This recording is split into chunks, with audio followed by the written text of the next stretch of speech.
Topic जो अपन पढ़ रहे थे, ठीक है, उसी टॉपिक को कंटिन्यूटी में वापस आगे अपन उसको रिवाइज भी कर रहे हैं और जो कुछ चीजें जो लिटरेचर की थी, जो लिटरेचर का पोर्शन था, उसको भी अपन एक्सप्लेन कर रहे हैं। ठीक है, सबसे पहली चीज अलंकार, जो आपको बता दिया।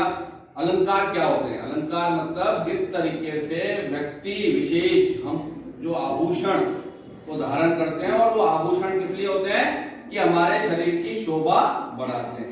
ठीक है, उसी प्रकार से काव्य के ऐसे तत्व जो काव्य की शोभा बढ़ाते हैं, ऐसे तत्वों को अलंकार कहते हैं। अलंकार दो शब्दों से मिलकर बना है, अलम प्लस का। अलम का मतलब होता है शोभा और कार का मतलब है करने वाला, अर्थात ऐसे तत्व, ऐसे काव्य तत्व जो काव्य की शोभा बढ़ाते हैं, उनको हम अलंकार कहते हैं। ठीक है, अब अलंकार के डिफरेंसेस में अलंकार के पार्ट्स किए गए हैं कि अलंकार कितने प्रकार के होते हैं। ठीक है, अलंकार तीन प्रकार के हैं। शब्दालंकार, शब्द प्लस अलंकार अर्थात शब्दालंकार, अर्थ प्लस अलंकार अर्थालंकार, और उभयालंकार मतलब उभय प्लस अलंकार। उभय का मतलब होता है दोनों, दोनों का मतलब है शब्द और अर्थ। ठीक है, अब आखिरी चीज आपको मालूम है कि शब्दालंकार कहने का मतलब यह है कि काव्य में जब शब्द के आधार पर चमत्कार प्रदर्शित किया जाए, काव्य में जब शब्द के अंदर चमत्कार दिखाया जाए तो उसे शब्दालंकार कहते हैं। ठीक है, अर्थालंकार जहां काव्य में अर्थ के आधार पर चमत्कार प्रदर्शन हो, है ना, वहां पे अर्थालंकार होता है। ठीक है, उभयालंकार का मतलब है शब्द और अर्थ दोनों आधार पर जो चमत्कार प्रकट होता है ना, उसको उभयालंकार कहते हैं। का कुछ विद्वानों का मानना है कि श्लेष अलंकार जो है उसे शब्द और अर्थ दोनों के आधार पे उभयालंकार माना जाता है। ठीक है, अब जो आपके कोर्स के अंदर अलंकार रखे गए हैं, है ना, आपके कोर्स में अलंकार रखे गए हैं अनुप्रास, श्लेष और यमक। ये आपके शब्दालंकार आपके हिंदी अनिवार्य के अंतर्गत रखे गए। ठीक है, हिंदी अनिवार्य में अर्थालंकार के रूप में रखा गया है उपमा अलंकार। ठीक है, अब जो हिंदी अनिवार्य में से अलंकार हटा दिए गए हैं वो है आपके हटाया गया पोर्शन, है ना, हटाया गया पोर्शन है आपके रूपक, उत्प्रेक्षा, रूपक, उत्प्रेक्षा, विरोधाभास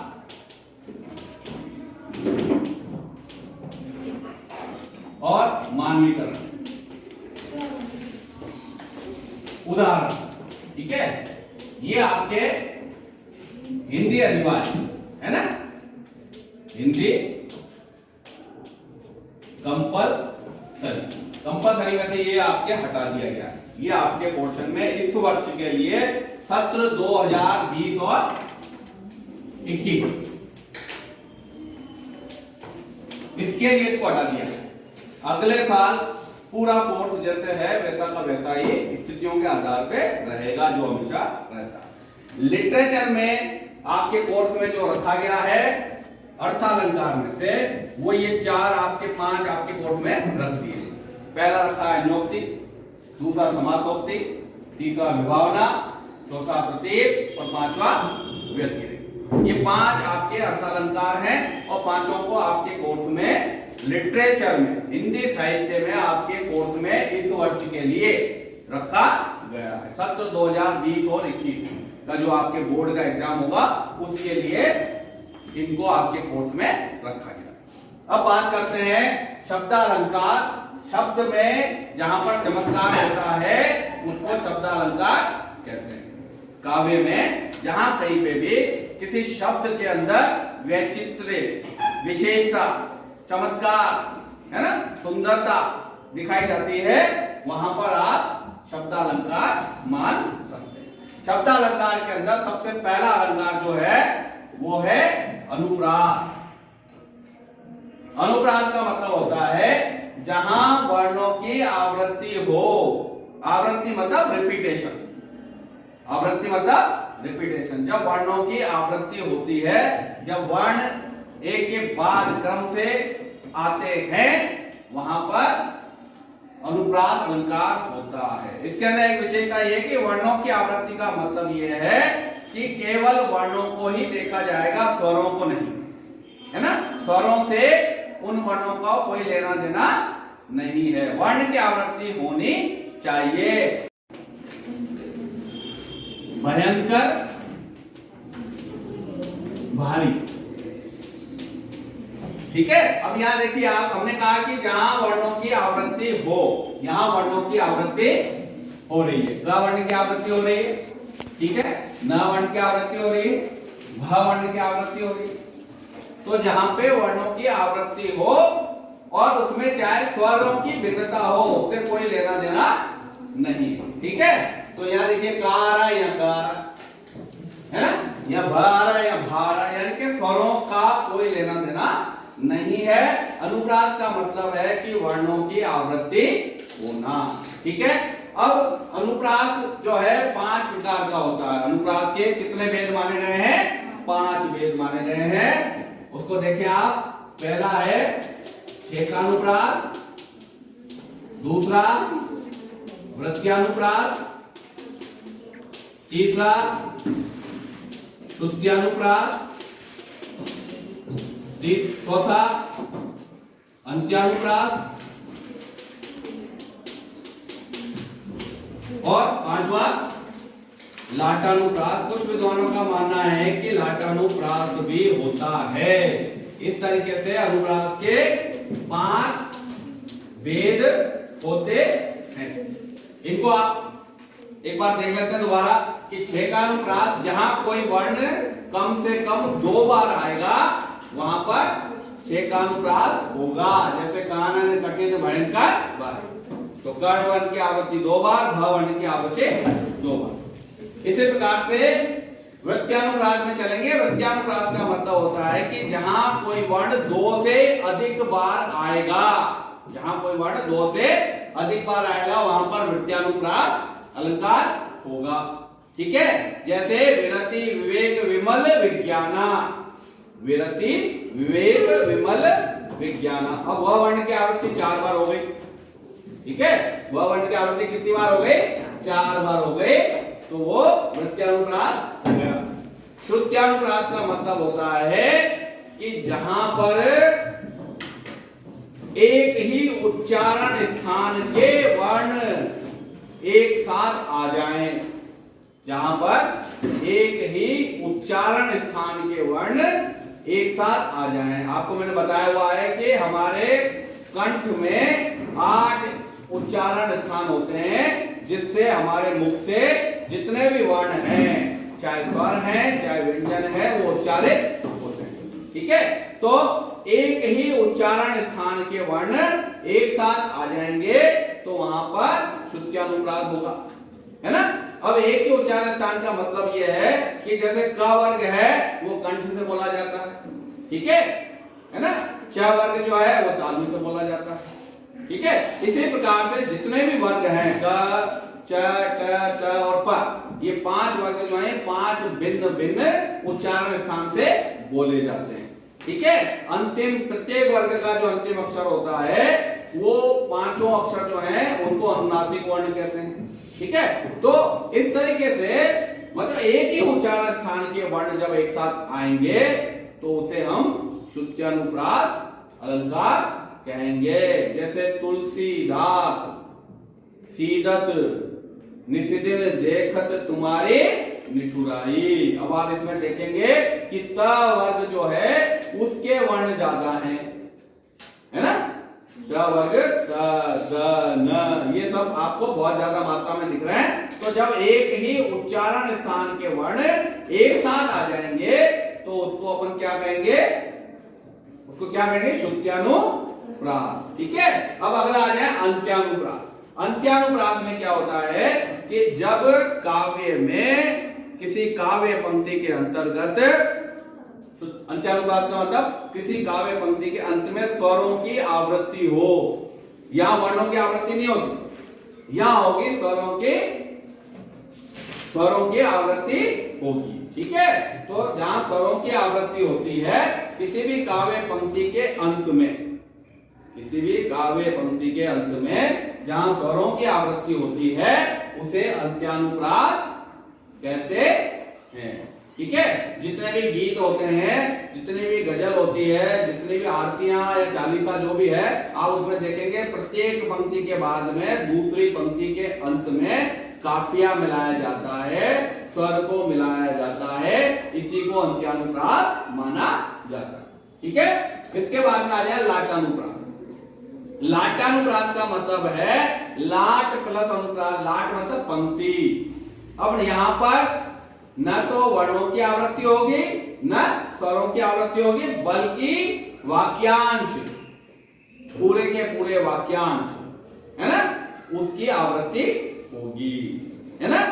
यहाँ पे पूरे के पूरे वाक्यांश की आवृत्ति होती है, उसको हम लाटानुप्रास कहते हैं। ठीक है, अब आ जाए आगे आप। इसके बाद में जैसे इसका एक उदाहरण है कि वे घर हैं वनी सदा जहां नहीं बंधु बिये, और वे घर हैं वनी सदा जहां है बंधु बियो। तो आप देखेंगे कि एक ही पंक्ति को दोबारा रिपीट किया गया, पूरी की पूरी पंक्ति को, पूरे वाक्यांश को उठा लिया, तो यहाँ पे लाटानुप्रास। ठीक है, इसके बाद में अगला जो आपके अलंकार है शब्दालंकार के रूप में, वो है श्लेष। ठीक है, श्लेष, श्लेष का मतलब श्लिष, श्लेष का मतलब होता है फिसल जाना। जैसे अपने हाथ से साबुन फिसल जाता है, वैसे श्लेष में भी क्या होता है कि शब्द फिसल जाता है।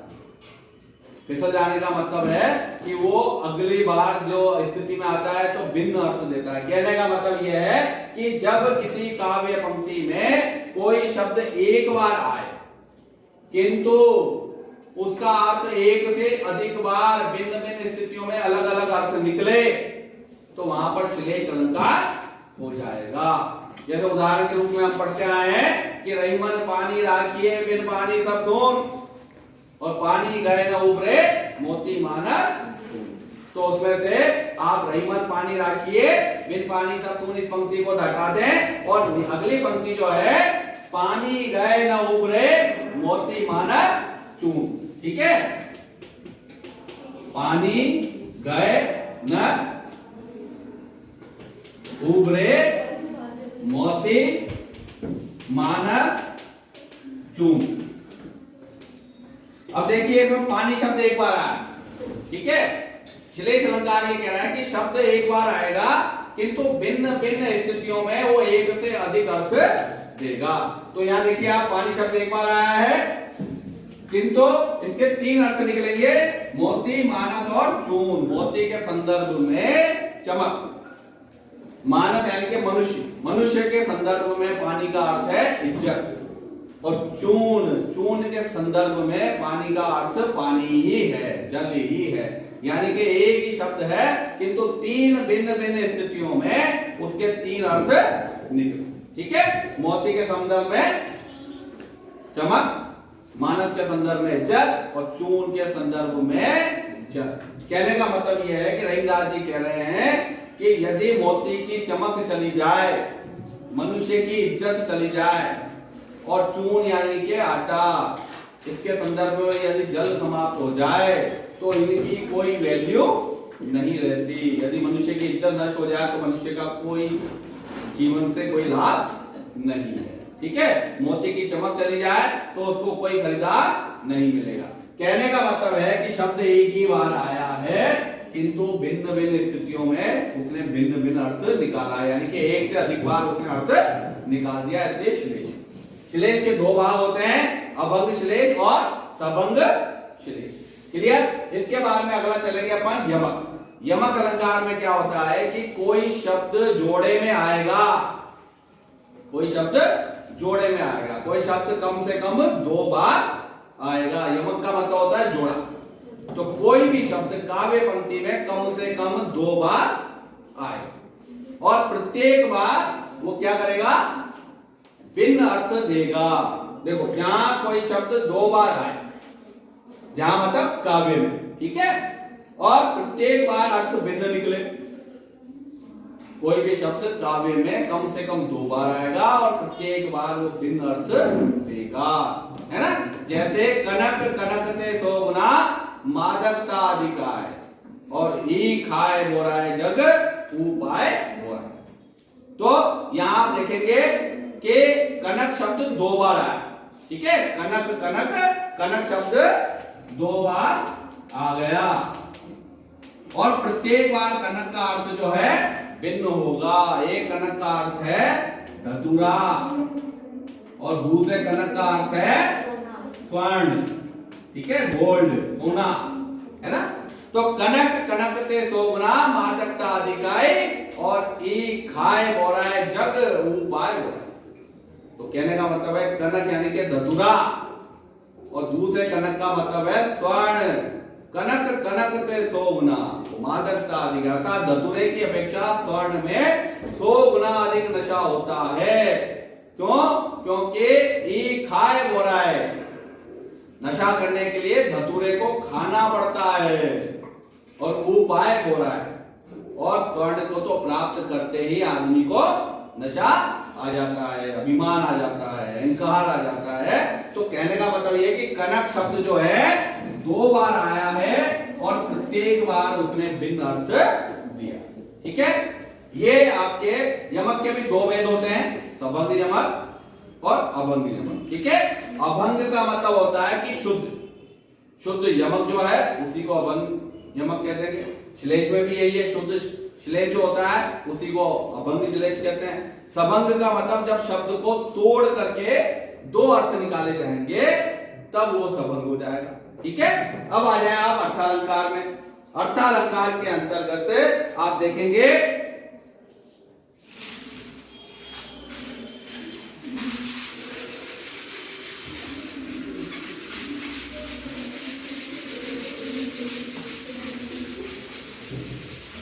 अर्थालंकार में आप देखेंगे कि सबसे पहला अलंकार जो है वो है उपमा अलंकार। उपमा का मतलब होता है साम्य, ठीक है। उपमा का मतलब है साम्य।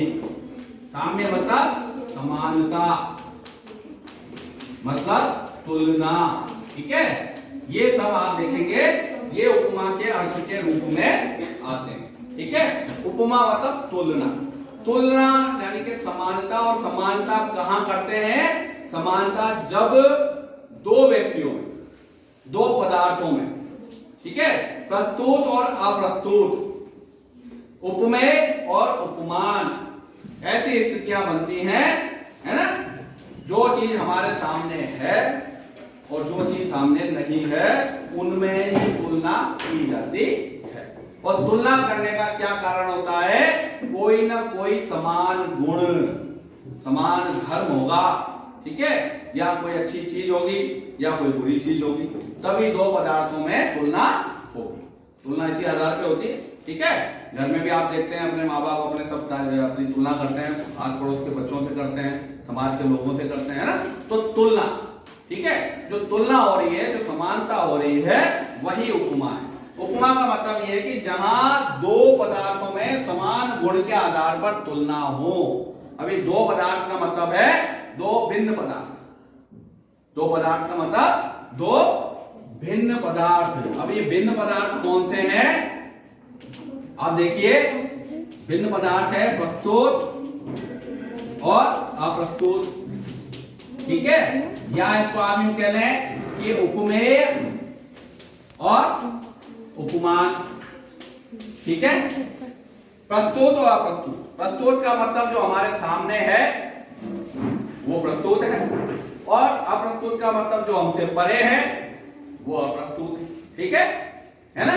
जैसे चंद्रमुखी, है ना, या चंद्र जैसा मुख। तो मुख जो है वो तो हमारे सामने प्रस्तुत है, और चंद्र जो है वो हमसे दूर है, उसको अपन अप्रस्तुत। इसको दूसरे शब्दों में अपन यूं कह सकते हैं उपमेय और उपमान। जिसकी तुलना करेंगे वो उपमेय, और जिससे तुलना की जाएगी वो उपमान, ठीक है।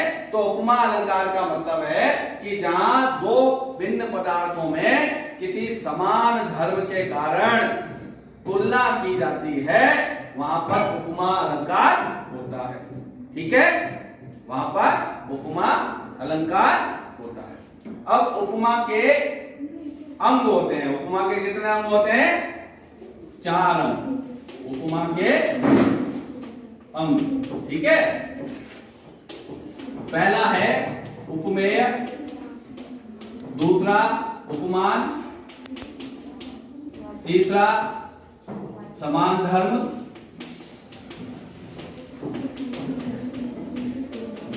और चौथा वाचक शब्द।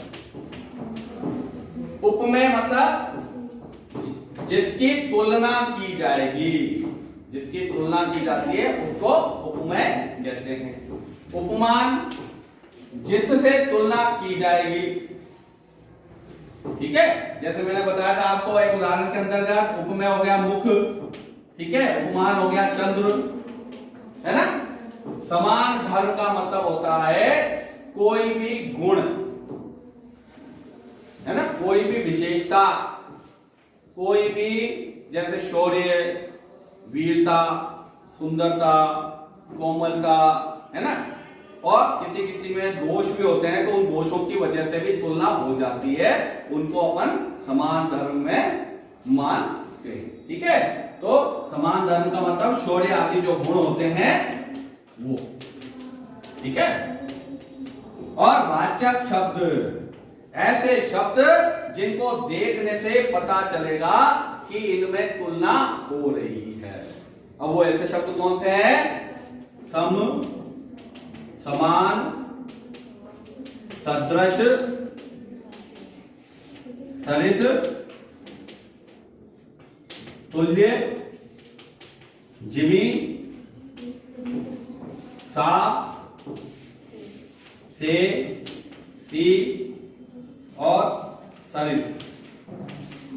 ये आपके उपमावाचक शब्द हैं। ठीक है, तो ये उपमा के 4 अंग हैं, उपमा के 4 अंग हैं, उपमेय, उपमान, समान धर्म और वाचक शब्द। ठीक है, अब इन्हीं के आधार पर उपमा के 2 भेद होते हैं। कितने भेद होते हैं उपमा के? 2 भेद होते हैं। एक पूर्णोपमा और दूसरा लुप्तोपमा। ठीक है, ये 2 भेद होते हैं उपमा के इन अंगों के आधार पर। ठीक है, जहां पर उपमा के चारों अंग, जिस काव्य में, काव्य पंक्ति में उपमा के चारों अंग प्रस्तुत होते हैं, वहां पे पूर्णोपमा, और जहां पर इनमें से कोई भी अंग उपस्थित नहीं होता है, कोई भी एक भी अंग अगर कम होता है, तो वहां पर लुप्तोपमा अलंकार होता है। ठीक है, चलिए अब आगे बात करते हैं अपन। जितने भी अर्थालंकार होते हैं वो किसी न किसी रूप में उपमा से संबंधित ही होते हैं, उपमा पर ही आधारित होते हैं, क्योंकि उसी के जो अंग हैं उन्हीं अंगों के आधार पर प्रस्तुत, अप्रस्तुत, उपमेय और उपमान, इन्हीं के आधार पे हेर फेर करके, परिवर्तन करके और दूसरे अलंकार बनाए गए। ठीक है, तो आप देखें सबसे पहले जो आपके लिटरेचर में वर्तमान में कोर्स में रखा गया अलंकार है वो है अन्योक्ति, है ना। अन्योक्ति, अगर अन्योक्ति को आप समझने का प्रयास करेंगे तो अन्योक्ति में होगा अन्य प्लस उक्ति। लिटरेचर में जो अपने अलंकार हैं इस वक्त, उनमें जो पहला अलंकार अपने कोर्स में रखा गया अन्योक्ति। अन्योक्ति को अगर आप तोड़ करके देखेंगे तो शब्द बनेंगे अन्य प्लस उक्ति। ठीक है, अन्योक्ति मतलब अन्य प्लस उक्ति, अन्य मतलब दूसरी, और उक्ति। कई बार क्या होता है कि हम लोग, आपने घरों में देखा होगा, हमारे पेरेंट्स या हमारे गुरुजन हमें कोई बात डायरेक्ट नहीं कहते, है ना, डायरेक्ट नहीं कहते हैं, इनडायरेक्ट वे में कहते हैं, है ना, किसी दूसरे का उदाहरण पेश करते हैं। ठीक है, किसी दूसरे का उदाहरण पेश करते हैं और कहने का मतलब ये है कि समझाना हमको ही चाहते हैं। क्लियर बात तो यही है ना। कई बार कह देते हैं, अपन पास में बैठे रहते हैं और पापा या मम्मी कहते हैं यार पास वालों के घर में जो बच्ची है वो तो कितनी समझदार और सभ्य है। अब कहने का मतलब ये हो गया कि हम जो है वो समझदार और सभ्य नहीं है ना। इसी को अन्योक्ति कहते हैं, ठीक है। किसी बात को सीधे सीधे न कहना, है ना, और किसी अन्य उक्ति के माध्यम से, है ना, बात को प्रस्तुत करना। क्या कह रहा है, जहां अप्रस्तुत का वर्णन कर प्रस्तुत का बोध कराया जाए। अब जैसे मैंने आपको बताया कि पिताजी ने कहा कि पास में रहने वाली कविता तो बहुत सभ्य लड़की है। अब अपन जब वहां जहां घर पे बैठे थे पिताजी के साथ में, तब कविता तो वहां थी ही नहीं, लेकिन कविता की बात कह करके, है ना, हमको बताया गया। अप्रस्तुत को उदाहरण देकर के उसका वर्णन करके प्रस्तुत का बोध कराया जाए, वहां पे अन्योक्ति होती है, ठीक है। जैसे उदाहरण इन्होंने यहां दिया है कि माली आवत देखी के कलियन करी पुकार और फूले फूले चुन लिए काले हमारी बात। अब यहाँ पे एक उदाहरण पेश किया है। क्या कह रहे हैं कि माली को आता हुआ देखकर, जब माली बाग में आने लगा तो उसको देख करके कलियन करी पुकार, कलियां पुकारने लगे, जोर जोर से बोलने लगे। क्या पुकारने लगे कि फूले फूले चुन लिए काली हमारी बात। कह रहे फूल फूल तो इसमें चुन लिए माली ने, है ना, काली हमारी बात, कल हमारी बारी आएगी, क्योंकि कल हम कलियों से फूल हो जाएंगे और फिर माली हमको चुन लेगा। यानी कि इनडायरेक्ट वे में कहने का मतलब यह है कि वृद्ध लोगों को मरते हुए देख करके, उनका अंत होते हुए देख करके युवा पीढ़ी चिल्लाने लगी कि अरे आज इनका समय आया है, कल हमारा आ जाएगा, है ना, कल हमारा आ जाएगा। तो ये इनडायरेक्ट वे में, है ना, एक दिन अपन सब वृद्ध होंगे, है ना, जैसे आज वृद्ध जा रहे हैं कल हमारी बारी आएगी, है ना। तो ये इनडायरेक्ट वे में, जैसे मैंने आपको उदाहरण बताया कि घर में अपनी ऐसी चर्चाएं होती है इनडायरेक्ट वे में, यानी कि अप्रस्तुत का वर्णन करके, ठीक है। फूलों को देख करके कई वृद्धावस्था तो देखी नहीं, है ना, लेकिन उदाहरण उन्होंने देखो उस माध्यम से प्रस्तुत किया है कि यहाँ पे अन्योक्ति बन गई। एक और उदाहरण है, प्रसिद्ध उदाहरण है बिहारी का, जो उन्होंने जयपुर के राजा जयसिंह को भेजा था। नहीं पराग नहीं मधुर मधुर, नहीं विकास ये काल, और अली कली सो बंध्यो आगे कौन हवा।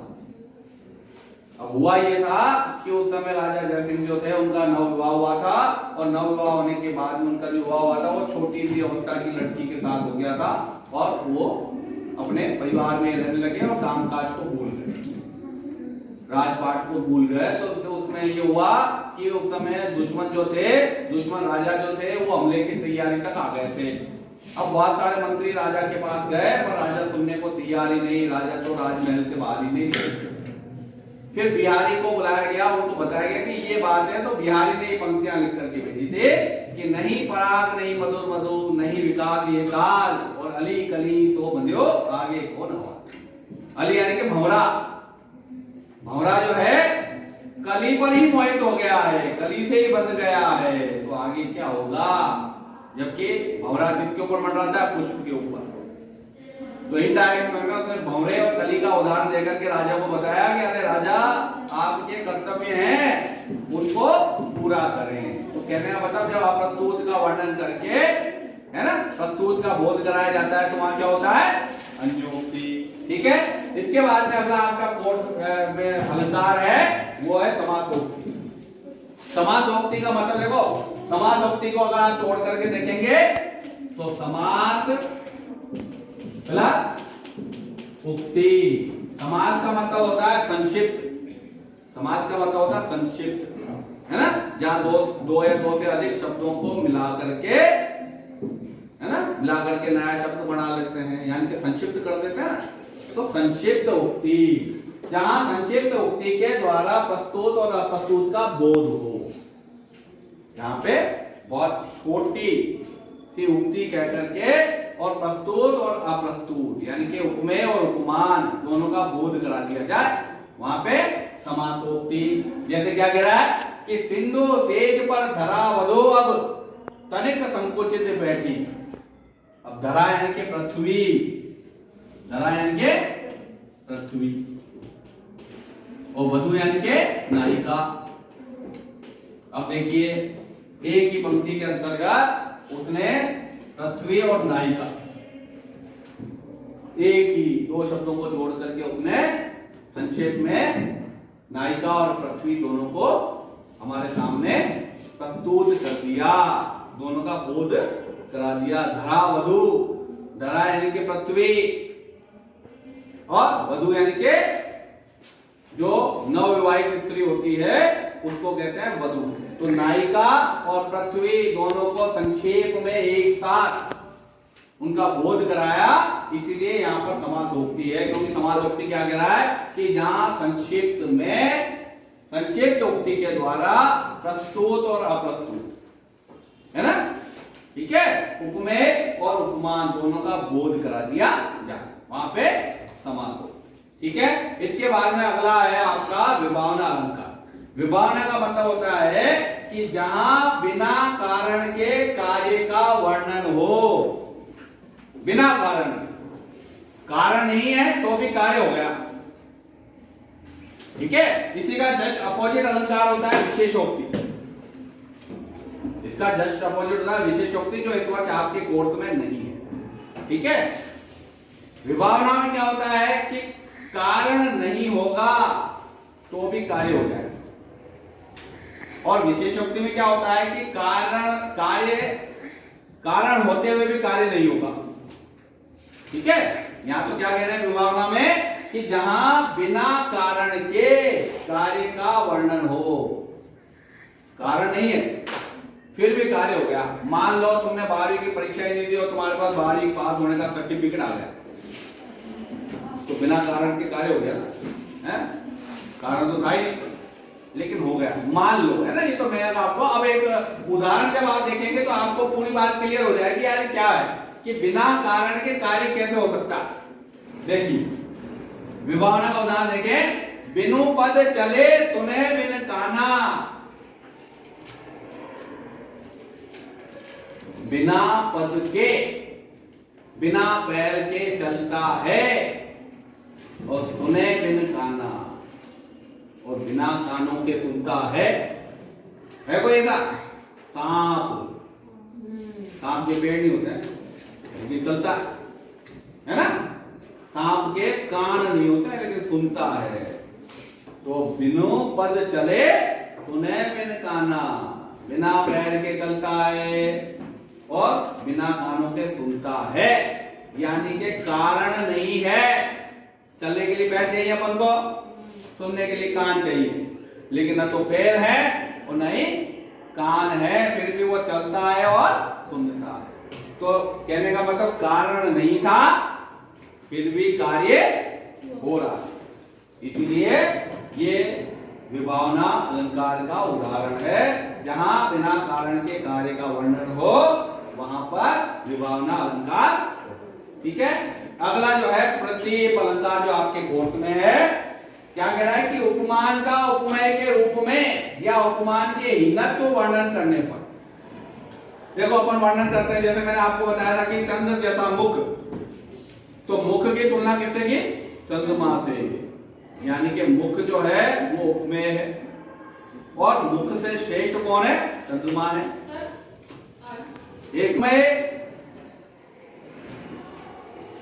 उपमेय को हमेशा कम दिखाया जाता है और उपमान को हमेशा ज्यादा दिखाया जाता है, अच्छा दिखाया जाता है, श्रेष्ठ दिखाया जाता है। क्योंकि अपन जब भी तुलना करेंगे तो अपने से बेस्ट से ही करेंगे ना।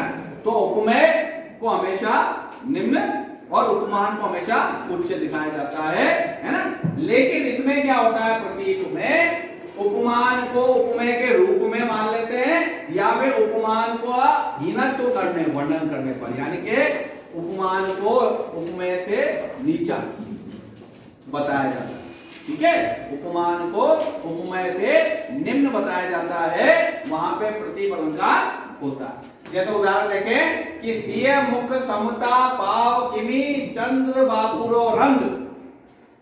सिय मतलब सीता है ना, सीता के मुख की समानता चंद्रमा कैसे प्राप्त कर सकता है? चंद्र बापुरो रंग, चंद्र जो है वो सीता के मुख के आगे बेचारा रंक लगता है, गरीब लगता है, भिखारी लगता है। यानी कि सीता का मुख जो है वो चंद्रमा से भी ज्यादा सुंदर है। होना क्या चाहिए था कि सामान्य व्यक्ति का जो मुख है उसकी अपेक्षा चंद्रमा ज्यादा श्रेष्ठ है। लेकिन यहां क्या कह रहे हैं कि सिय मुख समता पाव किमी चंद्र बापुरो रंक। चंद्र यानी कि उपमान है ना, चंद्र उपमान है। वो चंद्रमा जो है वो बेचारा गरीब लगता है सीता के मुख के सामने। सीता का मुख इतना सुंदर है। ठीक है, तो जहां उपमान को उपमेय की अपेक्षा निम्न दिखाया जाए, ठीक है, ये आपका उपमेय और ये आपका उपमान। तो जहां उपमान को निम्न बताया जाए और उपमेय को श्रेष्ठ बताया जाए, वहां पर आपके प्रतीक अलंकार होता है। और इस साल के कोर्स में अंतिम अलंकार आपका जो है वो है व्यतिरेक। व्यतिरेक में देखो क्या है, जहां गुणों की अधिकता के कारण उपमान की तुलना में उपमेय का उत्कर्ष हो। जहां पर उपमेय में गुण ज्यादा हो, है ना, उपमेय में गुण ज्यादा हो। ज्यादातर होता क्या है, उपमान में गुण ज्यादा होते हैं, इसीलिए उससे तुलना करते हैं। लेकिन कह रहे हैं कि जहां पे उपमेय में गुण ज्यादा हो और इस आधार पर उपमान की अपेक्षा उपमेय को ज्यादा श्रेष्ठ बताया जाए, तो क्या कह रहा है देखो, उदाहरण देखो, साधु उच्च है शेल सम किंतु प्रकृति सुकुमार। शेल यानी कि चट्टान, साधु की तुलना किससे कर रहे हैं? चट्टान से, है ना। कह रहे हैं कि साधु उच्च है शेल सम, साधु उतना ही ऊंचा है जितनी चट्टान होती है, जितना पहाड़ होता है उतना ही ऊंचा साधु है। किंतु प्रकृति सुकुमार, किंतु साधु के अंदर जो उसका स्वभाव है वो कैसा है? सुकोमल है ना। पहाड़ सुकोमल नहीं होता। तो क्या बता रहा है कि उपमेय में उपमान की अपेक्षा ज्यादा श्रेष्ठ गुण है, इसीलिए यहां पर व्यतिरेक हो गया, है ना। व्यतिरेक मतलब अतिरेक करना, उपमान के गुणों का अतिरेक करके उपमेय के गुणों को पेश करना, उसे यहां पर इन्होंने व्यतिरेक के रूप में प्रस्तुत किया। ठीक है, तो ये आपका अलंकार वाला टॉपिक आज पूरा हो गया। और आगे जो अपनी क्लास होगी उसमें फिर अपन छंद और दूसरे जो अपने व्याकरण के टॉपिक्स हैं उनको देखेंगे। ठीक है, चलिए।